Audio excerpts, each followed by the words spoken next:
I'm Nick Parsons and I'm a reader in French from the School of Modern Languages. I think basically you've just got to be patient, willing to listen to students and know how to advise them appropriately, and that basically means having a good overall knowledge of the policies and process of your school and the university.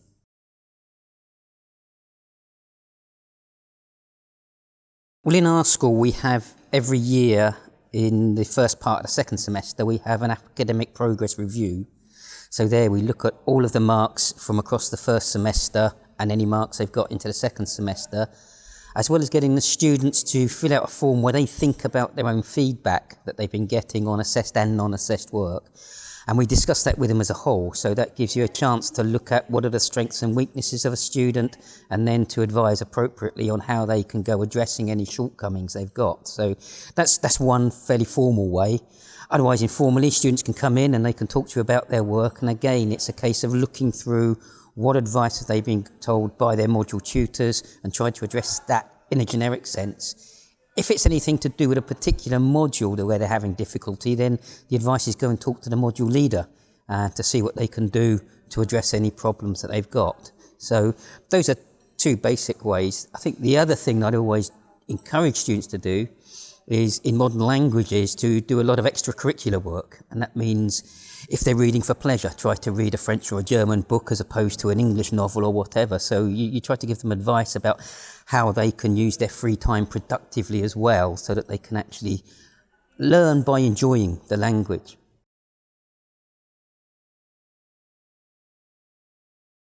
It is through our academic progress reviews.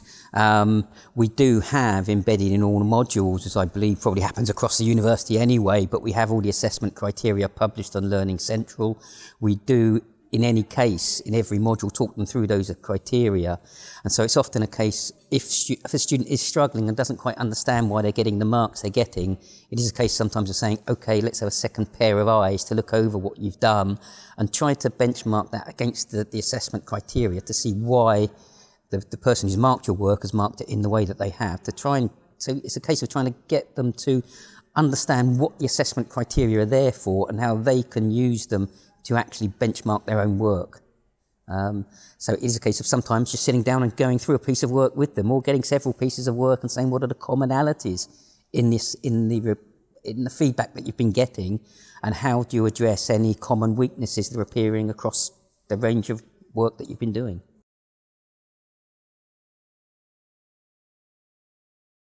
I think because I deal with some particular courses whereby students do spend 2 years abroad very often, sometimes they go to the partner institution and after the first year don't want to continue on that particular degree course. So fairly often actually it's about changing courses, and it's about how they can use what they've been doing to feed into another course that they can transfer onto. So that's a fairly common one. Otherwise, it is about getting reasonable adjustments because they have some particular learning issues, so it's working in conjunction with student support. I think those are probably the most common things that I deal with.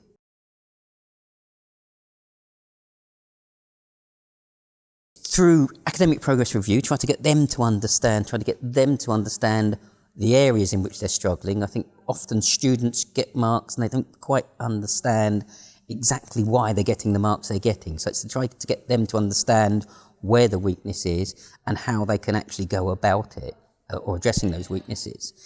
And secondly, I mean, if they're particularly serious weaknesses, about expressing themselves in English or whatever, then it would be orienting them towards the appropriate support through the English language support structures that are available in student support, etc. So it's a combination of addressing what you can address with the student, addressing that sometimes with the module leader and saying, look, this student needs particular help, can you give them some extra work, design something for them to address that weakness so that they can move on, or in more serious cases, as I say, referring them on to more specialist help.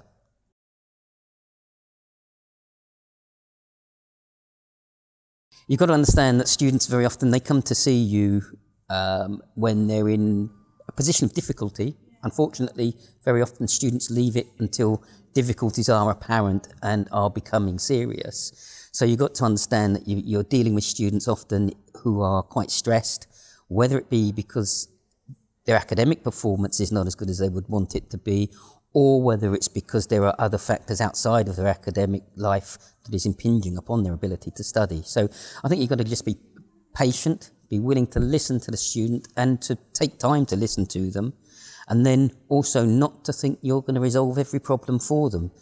Most of their problems, particularly if they're not academic, you can't and shouldn't be trying to resolve. And so it is a case of being ready to say, that's where my role ends and that's where I need to refer you on to somebody else who has the specialist knowledge, the counselling skills, etc., to deal with whatever problems you've got. You get to know students who you otherwise wouldn't get to know. And sometimes sometimes they're quite inspirational. Sometimes these students come from very difficult backgrounds. I've dealt with some that have come from, who have managed to carry on studying under appalling conditions, and they can be quite inspiring. And I think you can look at those and say, well, if people like that can succeed, you can do anything. So I find sometimes that it is quite inspiring and also quite, what's the word? It gives you a sense of achievement sometimes that you have managed to keep that student within the system and studying and enabled them to achieve something that otherwise they were quite capable of achieving but might have given up on. And I think that's quite a nice feeling for you as well.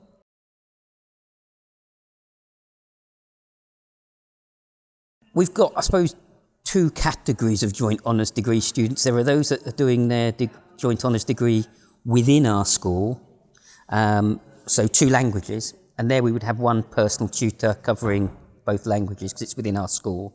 And there are those who are doing it with another school, so German and history, French and English, whatever. In the first instance, it's relatively simple because you've got all the support structures within the school that you need.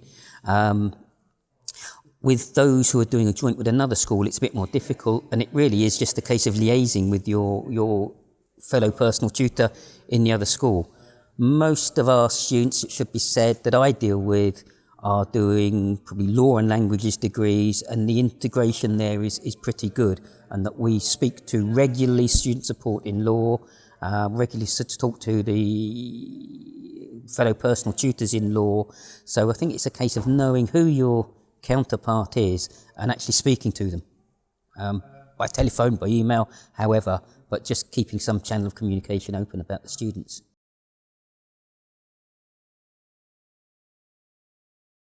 We do actually have quite a lot of experience in dealing with distance learners because we have students on a year abroad every year. So in those circumstances, I think the main things are to maintain the contact with the student so that the student understands and feels that they are still a student of Cardiff University. They haven't just been sent out into the wilderness to do as they wish. So I think there are two elements to that. One is just to maintain that contact, just to say, you are still our student, we still care about you, but also we are still going to monitor you as well to make sure that you are turning up to your classes in the partner institution in a foreign country. So, and that's done primarily, that there's a interaction between us and the partner institution to get marks sent back, to get learning agreements sent back, etc. But with the student themselves, it's really about keeping that channel of communication over. So as soon as they get there, a welcoming email just to say, welcome to your year abroad, hope you're settling in, etc. And if you have any problems, remember, I am still your personal tutor. And we send just emails once or twice a semester just to keep that in the student's mind. And then we can offer on the back of that, should they need anything further, we do use Skype, FaceTime, etc. to discuss any problems with them. So in that sense, they are treated as one of our own students.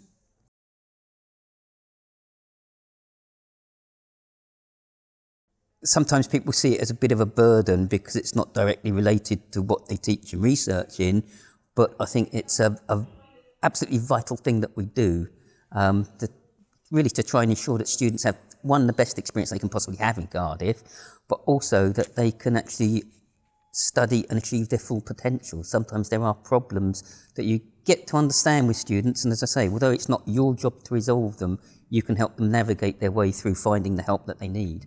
And I think that's the essential thing.